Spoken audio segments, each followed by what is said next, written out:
सही बात है, लेकिन हमें ध्यान यह देना है कि कौन से परिवर्तन हमारे अनुकूल हैं और प्रतिकूल हैं, बस इतना ध्यान देना है। अब इस बात को भागवत जी कहते हैं एक सूत्र में, अब आपने पूछ लिया तो वो सूत्र भी वो ये कहते हैं कि जिस आबो हवा और परिस्थिति में आप रहते हैं उसमें रहते हुए जो परिवर्तन होगा वो आपके अनुकूल है, और जो आबो हवा और परिस्थिति में आप नहीं रहते हैं वहां जो परिवर्तन होगा और आप उसको धारण करेंगे वो आपके प्रतिकूल है। अब मैं इसको और स्पष्ट करता हूं। यूरोप और अमेरिका में पिछले 100 साल में जितनी रिसर्च हुई वो उनके लिए बहुत अनुकूल है।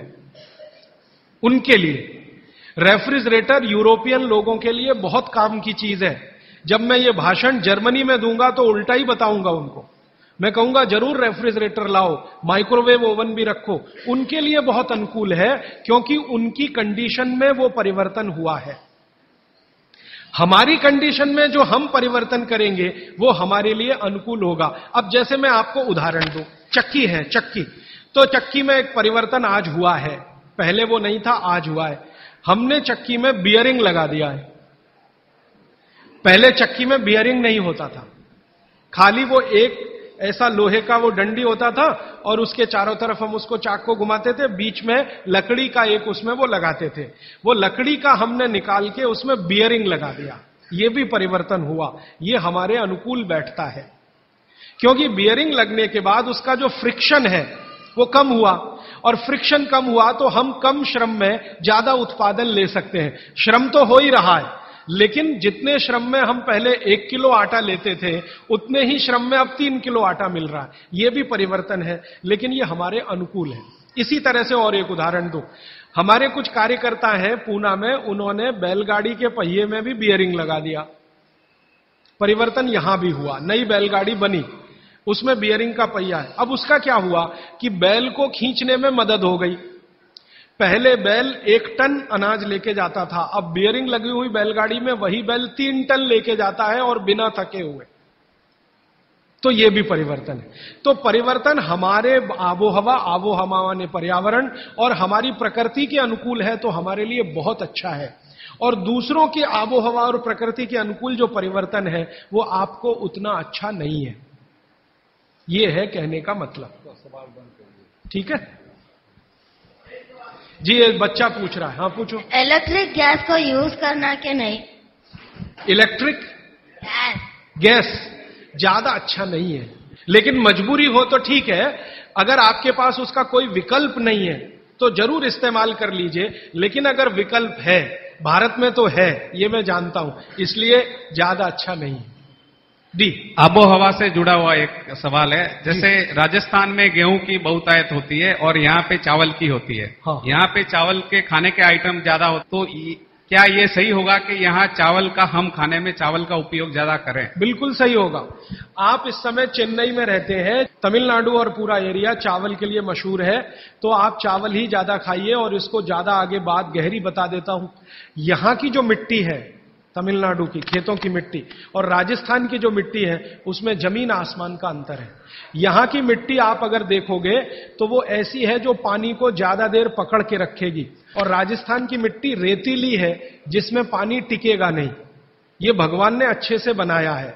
राजस्थान के लोग जहां रहते हैं, जिस तापमान में रहते हैं, जिस आबो हवा में रहते हैं, उनको शरीर में कुछ ऐसे केमिकल ज्यादा चाहिए, तो वो उस मिट्टी में ही है जो रेतीली है। आप जहां रहते हैं, यहां की आबो हवा, तापमान राजस्थान से भिन्न है, ह्यूमिडिटी ज्यादा है, तो आपको वो केमिकल नहीं चाहिए, तो भगवान ने ऐसी मिट्टी बनाई। तो यहां की मिट्टी से जो चावल पैदा हो रहा है वो आप ज्यादा ही खाइए। गेहूं राजस्थान से लाकर खाने की कोशिश मत करिए। माने आप अगर ये कोशिश करेंगे तो तकलीफ आपको आने वाली है। इसलिए आबो हवा का ध्यान रखिए। चावल के प्रिपरेशन यहां ज्यादा है, वो आप ज्यादा खाइए। अब समस्या आपके साथ ये है कि आप राजस्थान से आ तो गए, राजस्थान छूटा नहीं आपसे, वो छूटता नहीं है। समस्या वहां आती। हम बिहार से आ गए तो सिर्फ स्थान परिवर्तन हुआ, मन परिवर्तन नहीं हुआ। मन अभी भी है राजस्थान में। माने मैं इसको ऐसे कहना चाहता हूं कि अनुकूल परिस्थिति हो गई तो आप वापस राजस्थान चले ही जाएंगे, क्योंकि मन नहीं छूटा। आपका मन नहीं छूटा है, इसलिए आपका स्वाद भी नहीं छूटा। यह सब मन का खेल है। मन से सारे स्वाद और वो सब जुड़े। मन नहीं छूटा तो स्वाद नहीं छूटा, तो आप फिर गेहूं मंगवाते हैं और उसको रोटी बना के खाते हैं, वो स्वाद के लिए तो ठीक है, पौष्टिकता के हिसाब से आपके लिए चावल ज्यादा ठीक है। तो शायद आपने एक बैलेंस बना लिया है कि रोटी भी खाते हैं, चावल भी खाते हैं, यही है ना? तो इसी को चलने दीजिए। मैं आपका मन छुड़ाना नहीं चाहता, क्योंकि मैं नहीं चाहता कि आप परमानेंट यहां रहें। एक दिन राजस्थान तमिलनाडु से अच्छा हो जाए तो आप चले जाएं, ये मैं चाहता हूं। तो मेरे लिए वो स्वदेशी के लिए अच्छा है।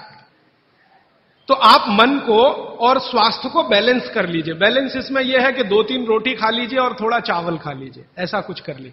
थोड़ा इडली खा लीजिए और थोड़ा हलवा खा लीजिए, हलवा इडली के साथ जरूर खा लीजिए बैलेंस के लिए। थोड़ा डोसा खा रहे हैं तो थोड़ा बाजरी का रोटी का एक आध टुकड़ा या आधा बाजरी की रोटी का, ये मैं बताऊंगा आपको आने वाले समय में किसके साथ क्या खाएं और आपका बैलेंस बना रहे, टिका रहे। लेकिन इसको ध्यान में रखिए कि आप स्वास्थ्य के लिए थोड़ा, क्योंकि मन भी अगर आपका बहुत दुखी हुआ तो स्वास्थ्य खराब होगा ही, ये भी मैं बता। रोटी नहीं मिलेगी तो मन खराब होगा, तो उसका असर शरीर पे आएगा। इसलिए मन और स्वास्थ्य को बैलेंस करिए। जी, आखिरी सवाल। हाँ राजीव भैया, ये जो आपने बोला कि एल्यूमिनियम खाने के हिसाब से बहुत गंदी चीज है, तो आज जो भी खाना पैक हो रहा है वो एल्यूमिनियम फाइल या वो जो भी चीज है वो उसमें अंदर यूज आ रहा है, मतलब जो साइंटिफिक के हिसाब से या जो भी अभी जो पैकिंग वगैरह हो रहा है उसमें एल्यूमिनियम पे ज्यादा जोर देता है कि भाई एल्यूमिनियम में पैक है, आपका फ्रेशनेस रहेगा। इसके ऊपर थोड़ा बहुत बोलिए। मेरा आपको एक ही विनंती है, क्योंकि ये मैं करके देख लिया है कि एल्यूमिनियम फॉइल में जो आप खाना पैक करते हैं ले जाने के लिए रास्ते में, ये बहुत ही खराब है, अच्छा नहीं है। तो आप बोलेंगे जी किस में पैक करें? खाना कपड़े में पैक करना सबसे अच्छा है। कपड़ा, सूती कपड़ा होता है ना, पतला, एकदम पतला, उसमें जो रोटी बांध के आप रखें वो दुनिया का सबसे अच्छा पैकिंग है, वो विज्ञान के हिसाब से बहुत अच्छा है। पतले सूती कपड़े में रोटी बांधकर रखना सबसे अच्छी पैकिंग है।